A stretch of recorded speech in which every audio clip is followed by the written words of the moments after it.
नमस्कार दोस्तों, मैं हूं विवेक पांडे और मैं आपको आज केवीएस 2022 की जानकारी दूंगा। इसमें आपको केवीएस से संबंधित सारी जानकारियां मिल जाएंगी। आइए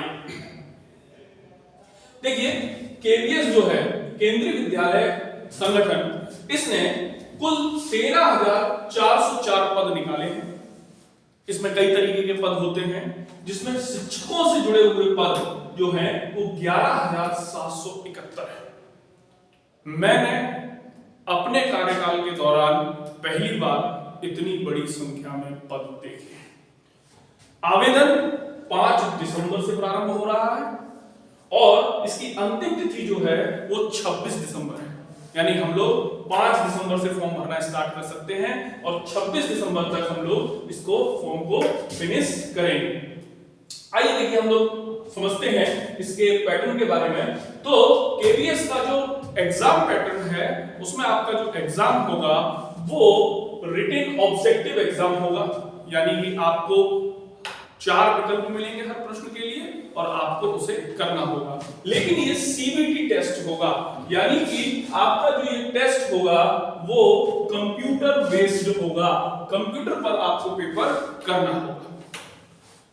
मार्क्स देखते हैं हम लोग कैसे कैसे मार्क्स होंगे। तो 150 नंबर का आपका रिटन पेपर होगा, 150 नंबर का आपका रिटन पेपर होगा और 60 नंबर जो होंगे वो आपके इंटरव्यू के होंगे। यहां पे मैं आपको एक चीज बहुत विशेष बताना चाहता हूं। यहां पे 85:15 का अनुपात रहेगा। यानी कि आपके जो भी अंक रिटन एग्जाम में होंगे उसका 85% मान्य होगा और जो भी अंक आपके इंटरव्यू में होंगे उसका 15% मान्य होगा। यानी कि घबराने की कोई बात नहीं है, यहां पर भी रिटन एग्जाम का वेटेज ज्यादा है। आगे देखते हैं हम, क्या नेगेटिव मार्किंग होगी? नहीं, केवीएस के पेपर में नेगेटिव मार्किंग नहीं होगी। इसका जो समय होगा ये थोड़ा सा गलत लिखा है, ये 150 मिनट होगा। ठीक है ना, 150 मिनट होगा और आप 150 मिनट में 150 क्वेश्चन करेंगे। आइए हम लोग एज लिमिट के बारे में देखते हैं कि क्या क्या एज लिमिट होगी, कौन कौन इसमें फॉर्म डाल सकेगा। हम देखिए बात कर रहे हैं पीआरटी की, प्राइमरी की। ठीक है, इसमें देखिए जनरल कैटेगरी वालों को अधिकतम जो आयु है वो 30 वर्ष है। आपकी आयु 30 वर्ष से ज्यादा है तो आप इसमें फॉर्म नहीं डाल सकते। टीजीटी वालों की 35 वर्ष, पीजीटी वालों की 40 वर्ष। लेकिन इसके साथ अगर आप ओबीसी कैटेगरी के हैं तो प्रत्येक मानक में आपके 3 नंबर जुड़ जाएंगे, 3 वर्ष जुड़ जाएंगे। जैसे मान लीजिए आप ओबीसी कैंडिडेट हैं और तो आपको जनरल और तो पीआरटी के लिए आपको 30 + 3 33 वर्ष तक की आयु की वैधता रहेगी। ऐसे अगर आप एससी या एसटी से हैं तो आपको 5 वर्ष की छूट रहेगी। यहाँ पे महिलाओं के लिए बहुत अच्छा एक व्यवस्था है कि अगर आप महिला कैंडिडेट, फीमेल कैंडिडेट हैं तो आपको 10 वर्ष की छूट मिलेगी।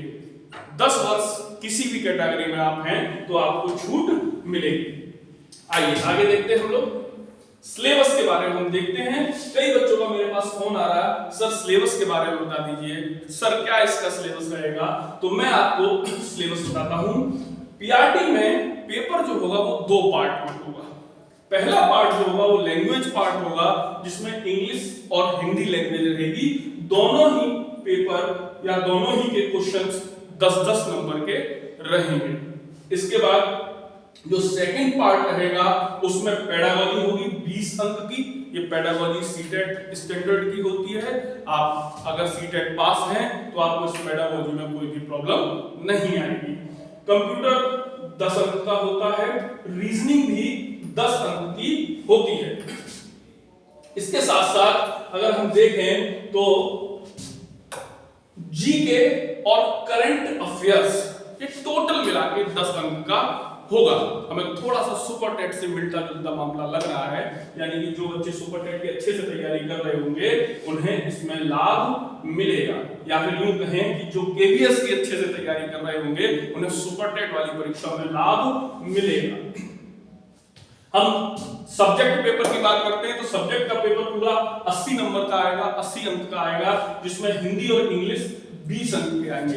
देखिए उधर लैंग्वेज पेपर में भी 10 अंक की हिंदी, 10 अंक की इंग्लिश थी, यहाँ पे 20 अंक इन दोनों के हैं, यानी कि हम कह सकते हैं कि हिंदी और इंग्लिश मिलाकर 40 अंक हो गए। जनरल साइंस 20 अंक की, गणित यानी मैथ्स भी 20 की और ईवीएस भी 20 अंक की रहेगी। इस तरीके से ये सब्जेक्ट है, ये सिलेबस है। अब देखिए कुछ प्रश्न जो बच्चों के बार-बार मेरे पास फोन आते हैं कि सर ये मेरी प्रॉब्लम है या ये संबंधित व्यवस्था है, इसके बारे में बता दिए। तो वो कुछ प्रश्न मैंने जो सबसे ज्यादा हाईलाइटेड प्रश्न हैं उनके बारे में हम थोड़ा सा चर्चा करते हैं कि कौन कौन भर सकता है फॉर्म। सबसे पहले अगर आप बीएड, बीटीसी, डीएलएड या इसके इक्विवेलेंट कोई डिग्री है आपके पास, तो आप इस फॉर्म को भरने के लिए एलिजिबल हैं, लेकिन इसके साथ आपको सीटेट भी क्वालिफाई होना चाहिए। अगर आप बीएड, बीटीसी, डीएलएड के साथ सीटेट पास हैं तो आप इस फॉर्म को भर सकते हैं। लेकिन हमें एक बात ध्यान रखनी है कि बीएड का जो मुद्दा है वो माननीय सर्वोच्च न्यायालय में चल रहा है। अगर सर्वोच्च न्यायालय से नकारात्मक डिसीजन आता है बीएड वालों के पक्ष में तो उनका अभ्यर्थन निरस्त कर दिया जाएगा। इसके साथ साथ देखिए कुछ प्रश्न, क्या अपीयरिंग स्टूडेंट आवेदन कर पाएंगे? ज्यादातर बच्चों के यही फोन आ रहे हैं, सर हमने तो अभी एडमिशन लिया है, क्या हम इसमें अपीयरिंग स्टूडेंट हैं, क्या हम फॉर्म भर सकते हैं?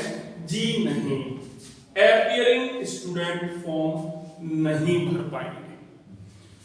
क्या सीटेट 2022 आवेदन कर पाएंगे? ये बहुत अच्छी बात है। ज्यादातर बच्चों ने अभी सीटेट का फॉर्म डाला हुआ है, दिसंबर लास्ट या जनवरी स्टार्टिंग में उनका पेपर होगा। क्या वो लोग इसमें फॉर्म भर पाएंगे? जी हाँ, ये एक बहुत अच्छी खबर है कि सीटेट में जो लोग अपीयरिंग हैं और पेपर देने वाले हैं वो इसमें फॉर्म भर पाएंगे।